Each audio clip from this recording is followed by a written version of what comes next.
Assalamualaikum warahmatullahi wabarakatuh. Bismillahirrahmanirrahim. Alhamdulillahirabbil alamin wassalatu wassalamu ala asyrafil mursalin sayyidina Muhammadin wa ala alihi wa sahbihi ajma'in. Subhanaka la ilma lana illa ma 'allamtana innaka antal alimul hakim. Wala haula wala quwwata illa billahil aliyyil azim. Sila ke muka surat 650. Ya, 650. A'udzu billahi minasy syaithanir rajim. Bismillahirrahmanirrahim. Innama nut'imukum liwajhillah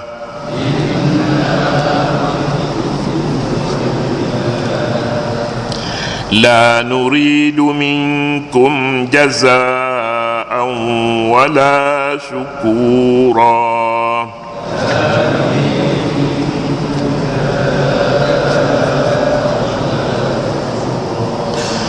Inna nakhafu min rabbina yawman abusan qamtarira.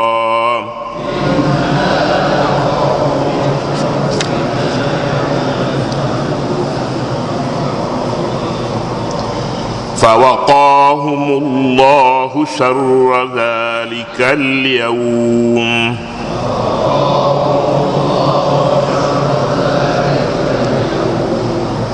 Walaqahum nadratan wa surura.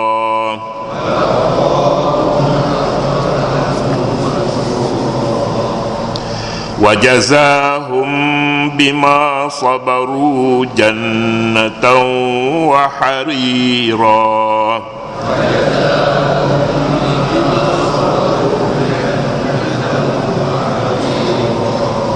Sadaqallahul azim. Innama nut'imukum liwajhillahi la nuridu minkum jazaa'an wala syukura. Sesungguhnya kami memberi makan kepada kamu semata-mata kerana Allah. Kami tidak berkehendakkan sebarang balasan atau ucapan terima kasih daripada kamu. Ayat menyatakan amalan memberi makan kepada orang miskin, anak yatim dan orang dalam tawanan yang disebutkan di dalam ini, malah semua amalan pada hakikatnya bukan hanya memberi makan, tapi memberi apa-apa sekalipun kepada seseorang. Jangan menunggu sesuatu selepas kita beri. Jangan menunggu. Hatta ucapan terima kasih pun kalau bolehnya tak payah. Tak payah terima kasih. La nuridu minkum jazaa'an wala syukura.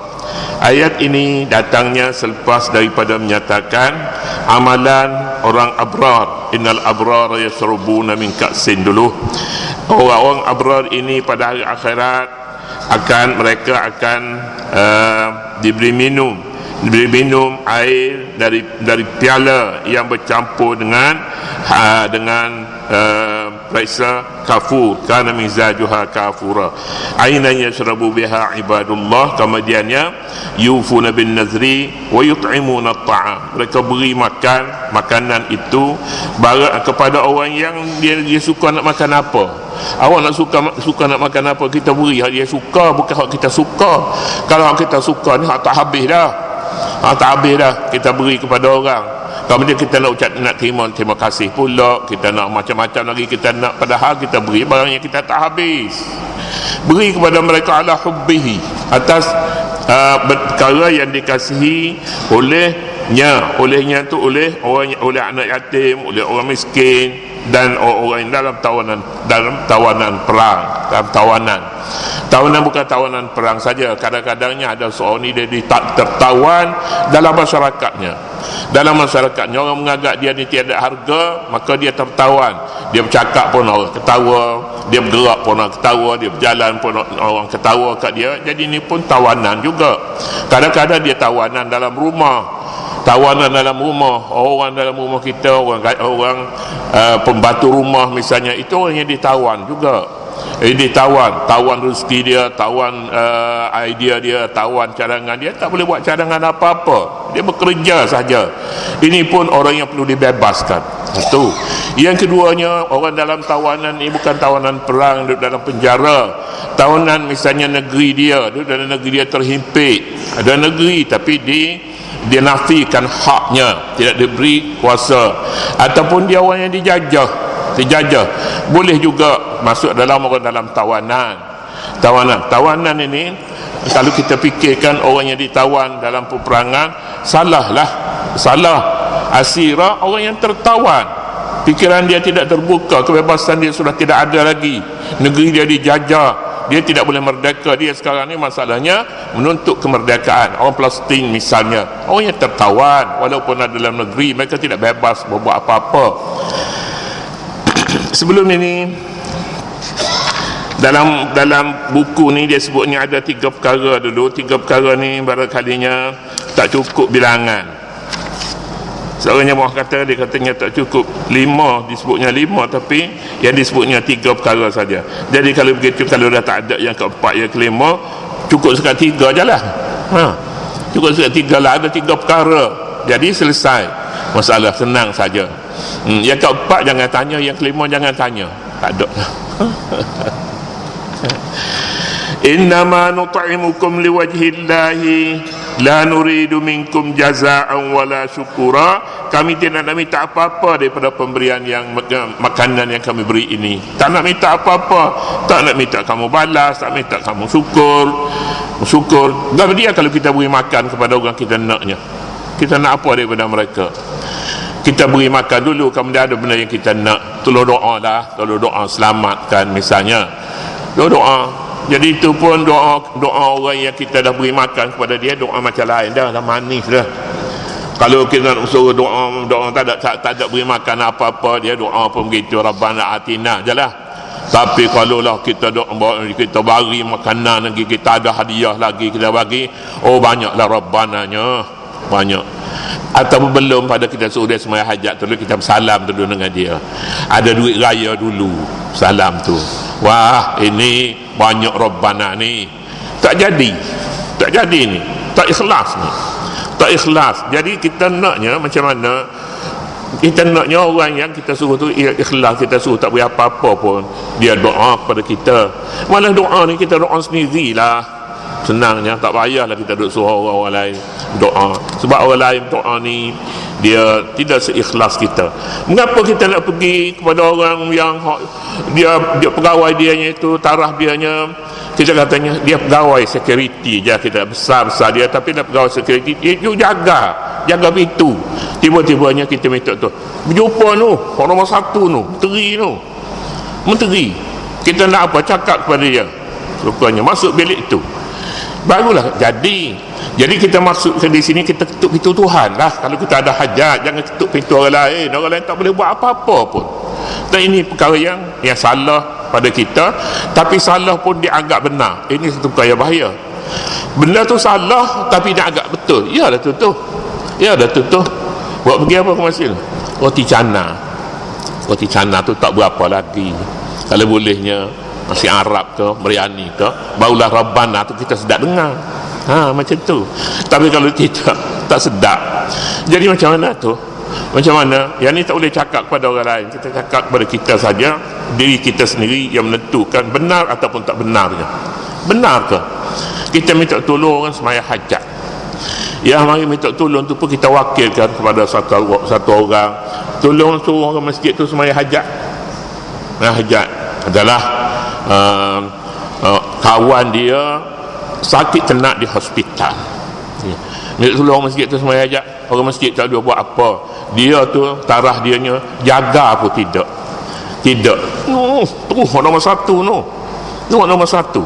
Jadi bila minta dengan nombor satu ni, kita boleh minta dengan air mata, kita boleh minta tanpa sebut, kita tak sebut. Tuhan tahu apa yang ada dalam hati kita. Ya'lamu sirra wa akhfa. InsyaAllah amalan yang seumpama ini biasanya tidak ditolak oleh Allah Subhanahu wa ta'ala, tapi satu saja syaratnya, satu saja, buang perkara yang haram dalam rumah kita, buang perkara yang ini tidak disukai oleh Allah. Makan minum kita mesti bersih. Sebab itulah kalangan ulama kita, dia katanya kena puasa dulu, puasa dulu barulah kita minta dengan Tuhan. Dalam bulan puasa mustajab sangat doa, sebab kita puasa tu kita dah bersihkan benda haram dalam perut kita, dah habis, kita buang habis dah ni, kita puasa. Itu maksudnya buang habis. Tapi masih ada melekat lagi perkara yang haram, masih banyak dalam rumah kita, makan minum kita, harta benda kita banyak perkara yang haram. Kita mesti bersih kat situ dulu. Syarat mustajabud doa.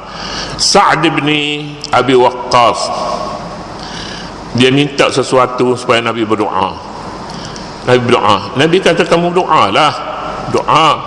Orang yang makanannya haram, minumannya haram, bagaimana nak boleh mustajabkan doa dia? Doa dia tidak akan mustajab oleh Allah Subhanahu wa ta'ala.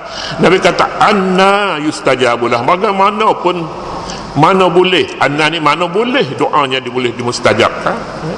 Dan kita tidak minta doa sendiri, kita minta doa supaya orang lain minta doa untuk kita. Oh, lagi tidak mustajab. Ini adab berdoa. Kita salahkan, bila orang tegur kita, kita kata ini Wahabi ni, tak pakai ini Wahabi, ataupun tidak Wahabi pun, ini ajaran mana-mana, sebab dia ajar macam tu. Yang nak ambil dari YouTube ni dari YouTube ke WhatsApp ke. Jadi sumber ilmu kita sekarang ni pun banyak.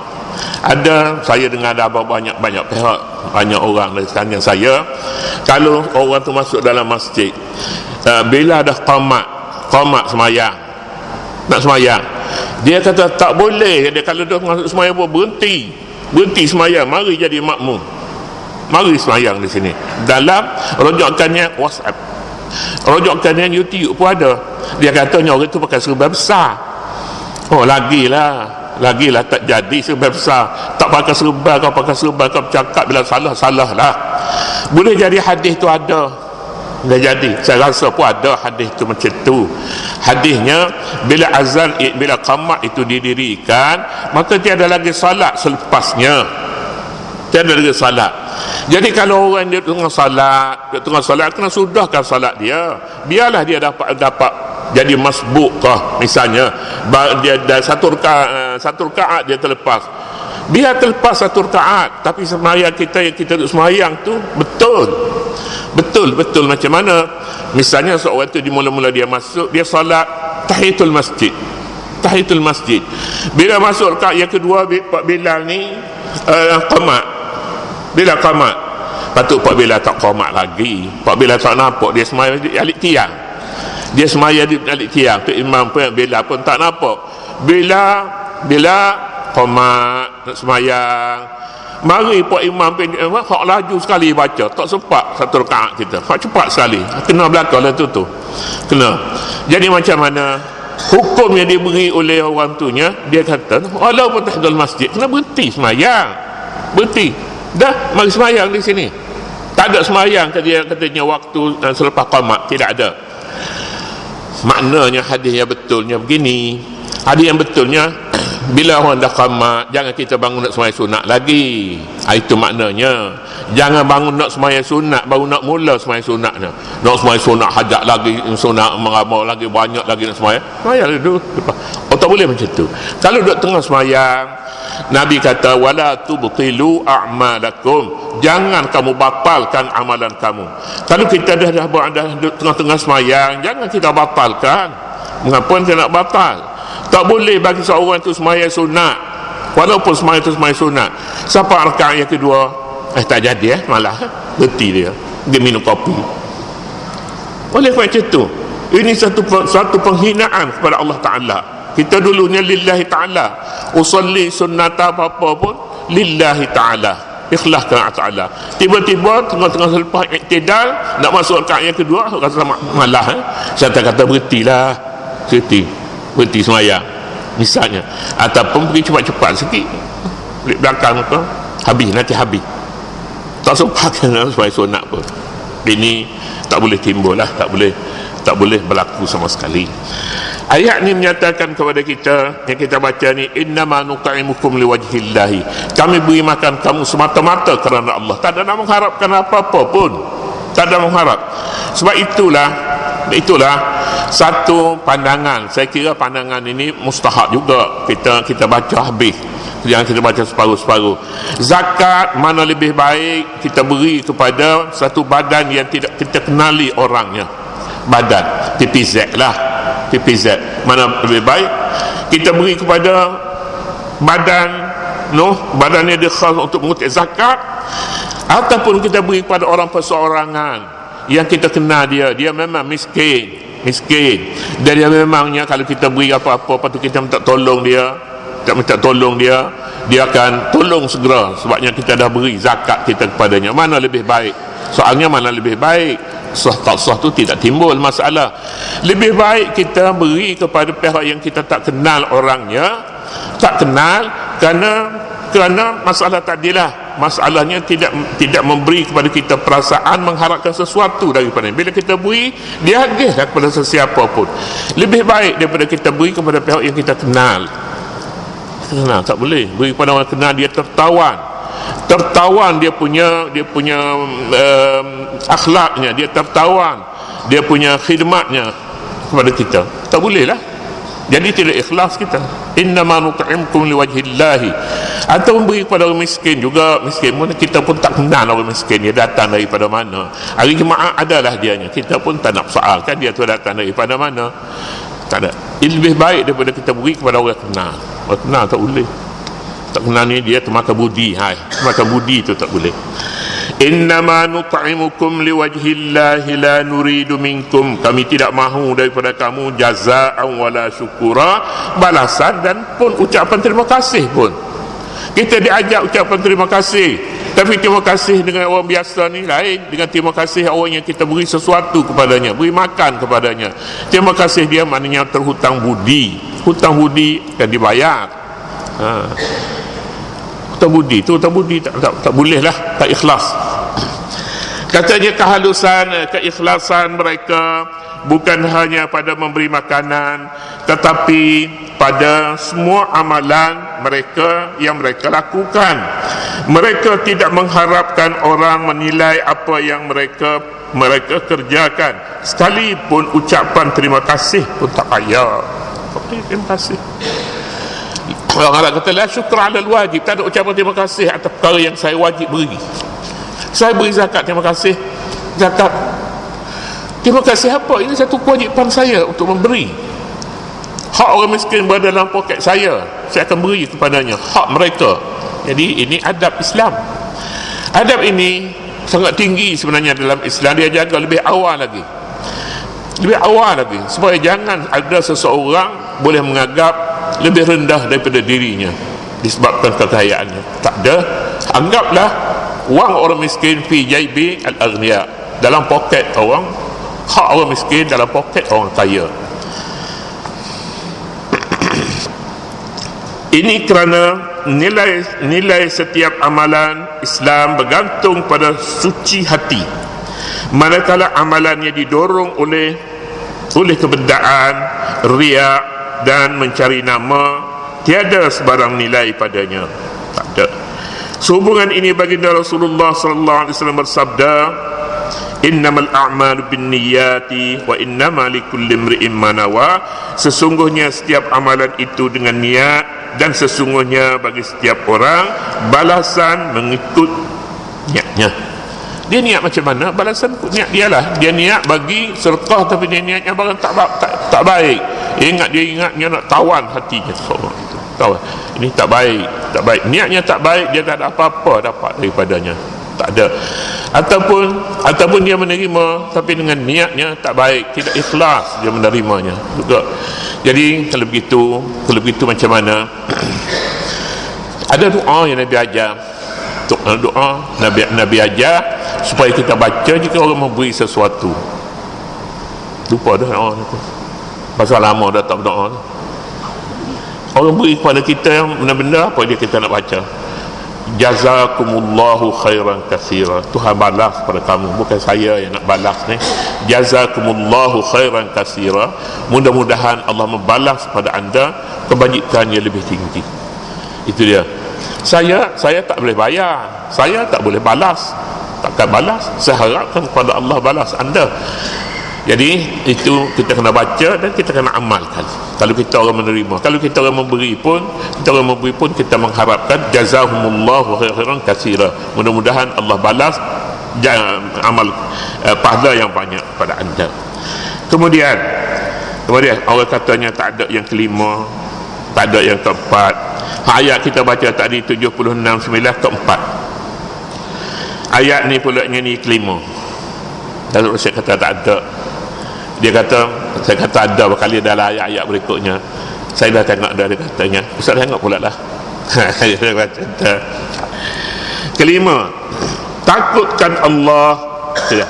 Orang yang bersifat abrar, baik-baik orang ini tidak suka mencari nama dan kepentingan diri, kerana sentiasa takutkan Allah. Ini sebabnya, sebab dia takutkan Allah Subhanahu wa taala, dia tak nak jaga kepentingan diri, tak ada padanya. Tak ada. Kita kata kalau macam ni susahlah kita nak cari orang.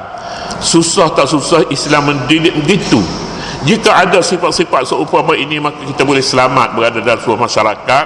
Kita akan jadi seorang rakyat yang setia kepada Allah Subhanahu wa taala dan kepada pihak yang berkuasa. Jika kita kembali ke sini semuanya.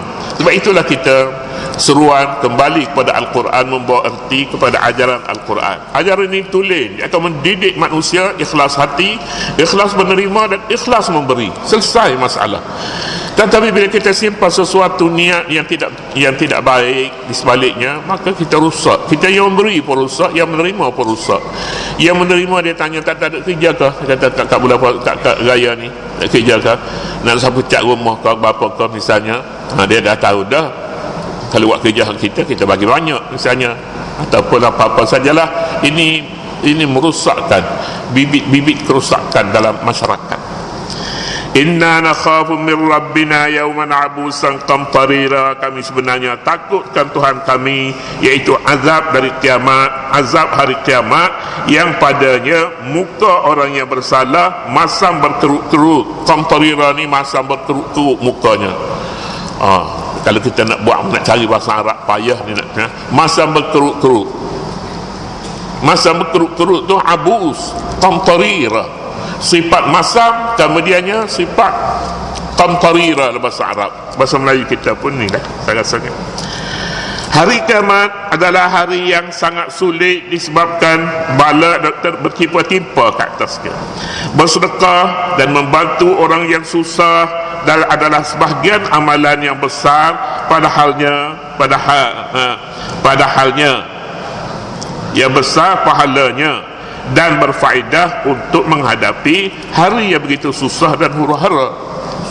Hari kiamat ni. Jadi nak selamatkan kita pada hari yang begitu susah, inilah dia 5 sifat orang yang memberi makan.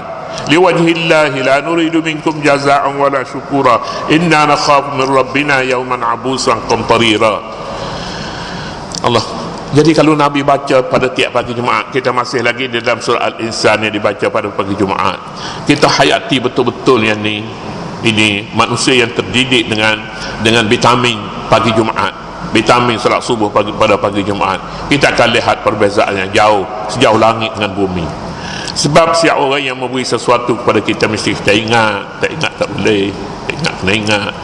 Ataupun kita beri kepada dia, pilih orang, beri kepada orang nilainya ada. Hak yang kita beri kepada dia tu orang kampung, dia bagi dia anak kita mengaji Quran dengan dia. Hari raya ni, belum hari raya Fitrah, kita bagilah dia segantang beras dululah. Sekarang ni bagi dia segantang beras. Anak kita mengaji tiap-tiap hari dengan dia Quran. Tiap-tiap hari, bukan 1 jam sehari. Tiap-tiap hari kita beri segantang fitrah, zakat fitrah kepada dia. Zakat fitrah. Betul ke? Sangat-sangat tidak betul. Tak betul.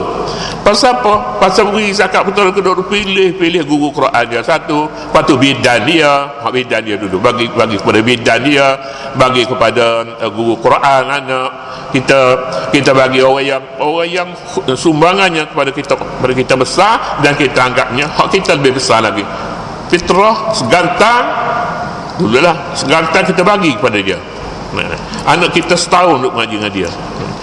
Sebab itulah benda-benda yang seumpama ini sekalipun kecil kita bercakap, tetapi kenyataan dalam masyarakat kita, pada kita sendiri. Hari kiamat adalah hari yang sangat sulit disebabkan 76:11 kejujuran orang abrar.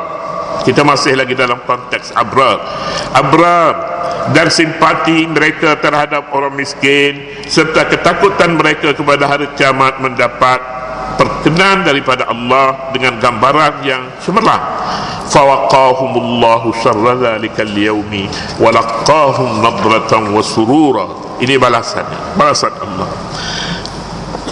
Lalu Allah selamatkan mereka daripada kesengsaraan hari itu dan memberikan mereka keindahan muka yang berseri-seri dan perasaan hati yang bergembira. Ini lebih besar sekali sebenarnya jika kita memiliki hati gembira di dunia kah, di akhirat kah. Ini satu nikmat yang sangat besar yang tak boleh kita nilai sama sekali. Nikmat hati suka duit adalah sikit-sikit dalam poket, adalah sikit-sikit, tapi hati tu cukup suka gembira, tak nak cakap pada orang. Nikmat paling besar sekali. Malapetaka yang paling besar sekali menimpa seorang itu apabila hidupnya duka, tak suka penyakit apa tak tahu. Penyakit ni dia ada penyakitnya sekarang ni, dia panggilnya penyakit murung. Berjumpa dengan orang pun murung, ajak minum teh pun murung. Jadi penyakit murung ni penyakit yang paling bahaya. Dia akan naik kepada peringkat laginya, dia boleh sampai kepada peringkat gila. Mula-mula dulu murung dulu. Jadi mintalah kepada Allah supaya kita ni diberi kepada kita nadrah berseri-seri. Salah satu daripadanya yang dinyatakan di sini, beri sedekah pada orang.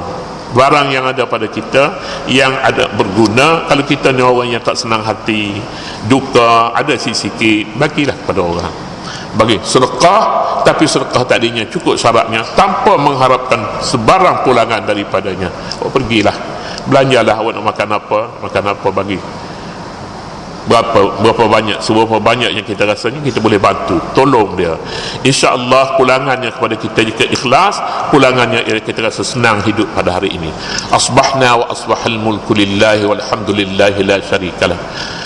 Petang pula kena baca amsayna wa amsal mulku lillahi walhamdulillahi la syarikalah.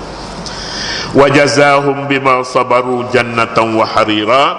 Selain daripada itu pula Allah perkukuhkan lagi bahawa nikmat akhirat adalah hasil daripada kesabaran yang dilalui ketika di dunia. Firman Allah, wa jazahum bima sabaru jannatan wa harira, dan kerana kesabaran maka Allah balaskan kepada mereka dengan syurga dan sutra. Orang duduk dalam syurga tak nak pakai baju buruk. Dalam syurga sekurang-kurangnya tempat yang begitu hangat, tempat yang begitu istimewa, pakai dia sutra. Di dunia ini ada sutra, tapi tak pernah pakai, sayang. Buat apa? Pakailah baju-baju yang dahulunya kita rasanya itu paling cantik sekali. Bila kita pakai baju, pakailah datang ke masjid, supaya kita merasakan nikmat ini. Dalam surga seorang itu tak akan diberi pakai melainkan harir, sutra. Surga sutra. Itu dia punya gandengannya. Surga sutra. Itu di dunia. Bayaran yang tinggi bergantung kepada mutu amalan yang juga tinggi.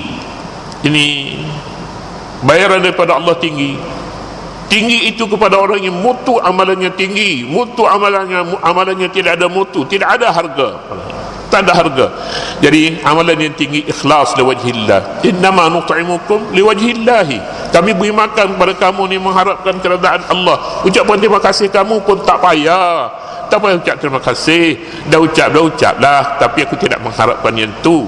Mengharapkan surga, mengharapkan sutra, pakaian sutra di surga nanti. Allahu Akbar, jauhnya kita sekarang ni. Kita nak bagi sikit tu pun kira.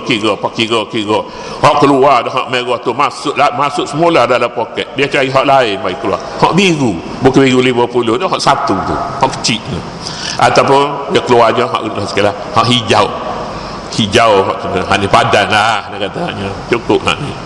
Oi, hak merah masuk malik. Padahal hak merah tu sekarang ni tak ada harga mana dah. Dia sangat harga. Jadi baikilah kita, insya-Allah apabila kita sedia memperbaiki ini, darjah hidup kita pun bermutu sebenarnya. Orang akan menghormati apabila kita menghormati hak-hak Allah Subhanahu wa taala dan hak manusia yang masih tersimpan dalam genggaman kita. Kemudian seterusnya ayat yang pengajaran dan saranan itu kita boleh baca sendiri. Pentafsiran ayat 13 hingga 22, muttaqiina fiha 'alal araiki. Katalah dulu, Allah Subhanahu wa taala a'lam. A'udzu billahi minasyaitonir rajim. Bismillahirrahmanirrahim. Allahumma rabbana la tuzigh qulubana ba'da idh hadaytana wa hab lana min ladunka rahmatan innaka antal wahhab. Rabbana iftah bainana wa bain qaumina bil haqq wa anta khairul fatihin. Wa sallallahu ala sayyidina Muhammad wa ala alihi wa sahbihi wa sallam. Walhamdulillahi rabbil alamin.